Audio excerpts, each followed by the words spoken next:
Welcome to Just Wanna Quilt, a research podcast coming out of Tulane University Law School, where we explore all kinds of things, stories about quilting, tools, field trips, maybe some famous quilters stop by, and of course a little bit of copyright thrown in just for fun. I'm Elizabeth Townsend-Gard. I'm a law professor, and I just wanna quilt.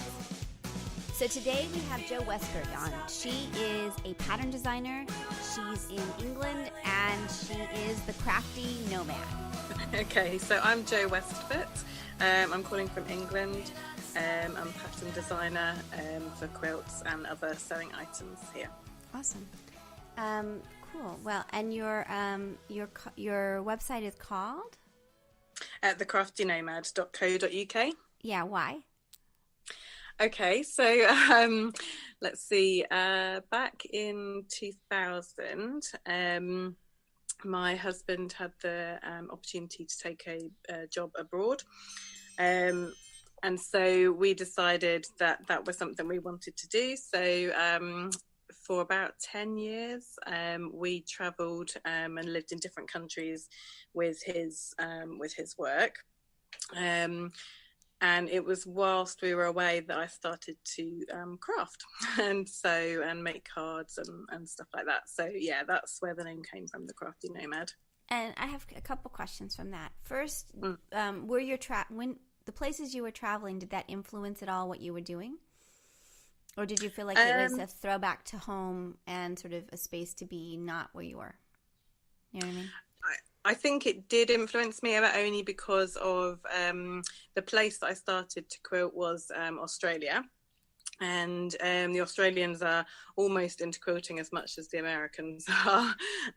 So I think had we not gone there and I'd stayed in the UK, I don't think possibly I wouldn't have found quilting. It was really a chance kind of friendship, I suppose. One of my neighbours was a quilter, and she kind of got me into quilting. So yeah, I think had I not met her, I'm not sure whether I would have eventually found it. That's interesting. And how did that lead you to designing quilts? How quickly?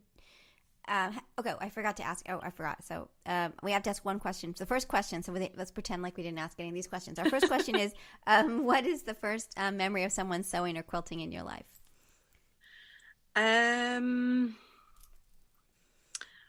Wow. I don't have a particular memory of my family sewing because I know that my mum did sew because she told me, and she made clothes for us when we were little, but then she certainly didn't sew for many years since then.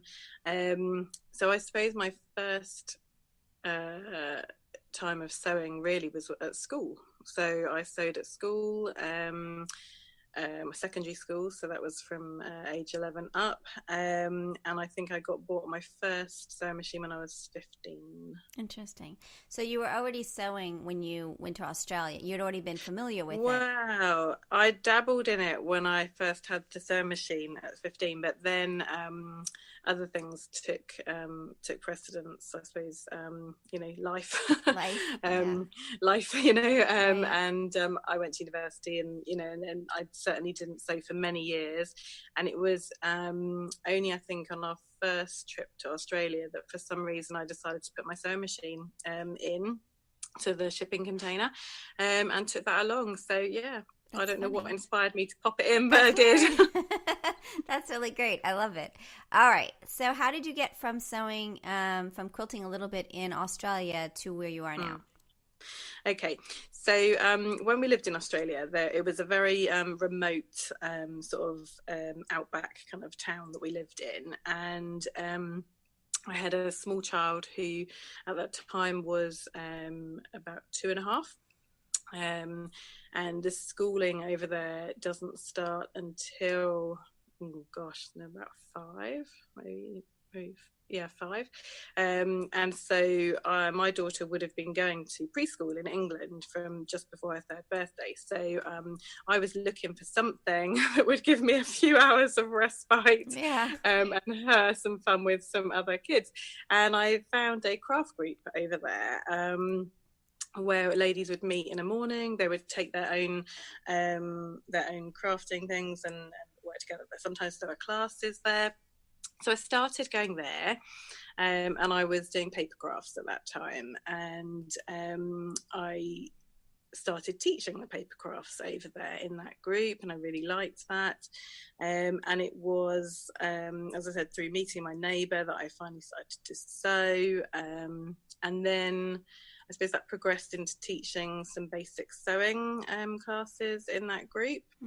And then we came back to England about 7 years ago, and well, after a while, so it's after a year or so, maybe longer, I started to teach sewing classes over here.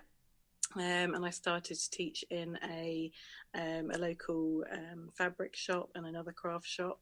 And I did that for about 3.5 years. And during that time, I became obviously more proficient myself in what I was doing, and also more interested in quilts and quilting. I was teaching a very basic quilting, like quilting for beginners.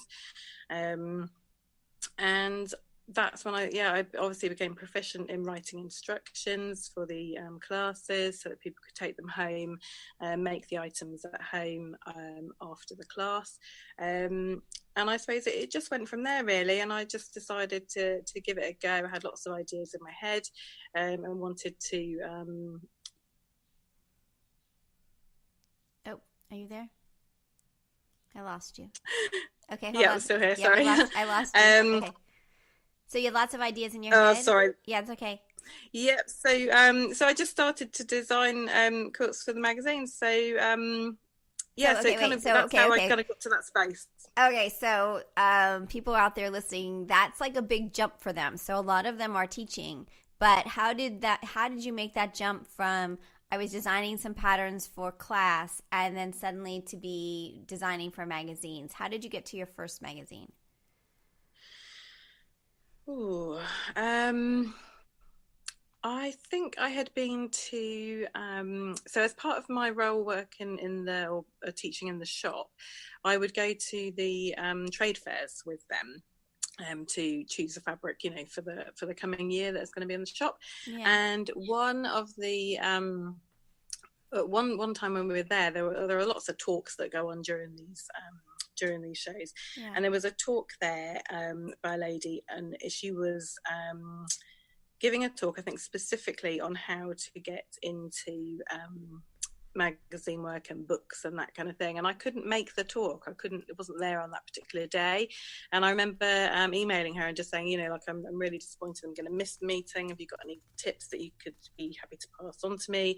And I think she just emailed back some things that kind of are common sense, really. If you want to do it, you need to approach the people, that you want to work with, because if you don't, they don't know you're there. So it's pretty pretty basic, really. If you don't put your ideas out there, no one's going to know you've got them. So I think I just sent some ideas off to some editors and waited for the response. And how quickly did someone say yes to the pattern that you were? Did you send the same pattern to different people or different patterns to different magazines? So that was interesting, actually, because I did make a mistake there. I sent the design to 2 magazines at the same time. That's a big no-no, which I learned afterwards. So you send it to one first, and then you wait to hear back, and if they reject it, then you can move on to somebody else. But as it turned out, they were very gracious with me on that one. Turned out they both wanted it, but in a slightly different format. So I decided who I wanted to work with on that one, and came up with a plan. And then how often have you been in magazines? Like how much a part of that is how much is that a part of your life? Yeah, not massively. I think there are 6 projects that have already happened, and I think I've got 3 or 4 things that are in process at the moment. So I'm not not massively, but it's something I definitely enjoy doing. It's something that I would like to do more of. But I think it's very time consuming, like designing any pattern, whether it be for my personal release or whether it be for a magazine.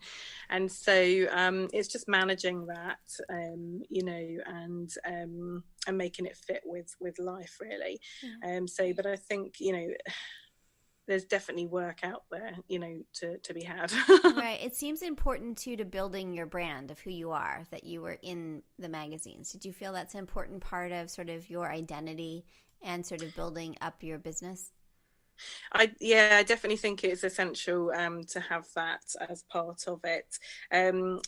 It's interesting again, because when I was teaching, I remember, my teaching was taking up a huge amount of time, and at one point I did consider stopping working, doing designs for the magazines. And it was really interesting listening to what one of my students said. She said, but I'm much more inclined to come to a class with somebody who's been published than somebody who has not. And I thought, I had never actually thought about it from that perspective before. So so that was really interesting. And so I suppose that then made me think, well, I think it is a necessary part to do. And I say I really enjoy it as well, because I think what it's done is it's challenged me to be a lot more original, to think of, try and think of things that haven't been done yet, which is very difficult, as you know, in quilting. But it's to continuously challenge myself to think outside the box and try and come up with something a bit more original, a bit new, that they're going to like. Very cool. I have a bunch of questions. First, can you take us through the process of how is the process different from designing for the magazine versus a pattern? And then I think you sometimes turn the pattern, like after a certain period of time, do the designs in the magazine become a pattern you sell? Okay. So, first of all, writing for a pattern that I sell via my VIP club or just via my website is different to writing a pattern for a magazine, in so much as the formatting is very different, and to some extent the amount of words that I put in. So in my own patterns I can be a lot more wordy, a lot more descriptive, because I have the space to do that. In a magazine, they obviously have got less space and they want it a lot more punchier. So I leave things out. There are some things that are just standards in the magazine, such as the, applying the binding, etc. And so those things can be different to what I put in my patterns. Interesting. And then with the contracts that you have with the magazines, do you retain the copyright to the patterns, or do you? Yeah. So different magazines have different contracts, and even with different people, they might have different contracts. So a common one is the all rights one, where they'll take all of the rights, and therefore you won't have any rights, so you won't get that pattern back to do anything with. And then another one is where you might get the rights back after 6 months, and then you can publish the pattern as your own.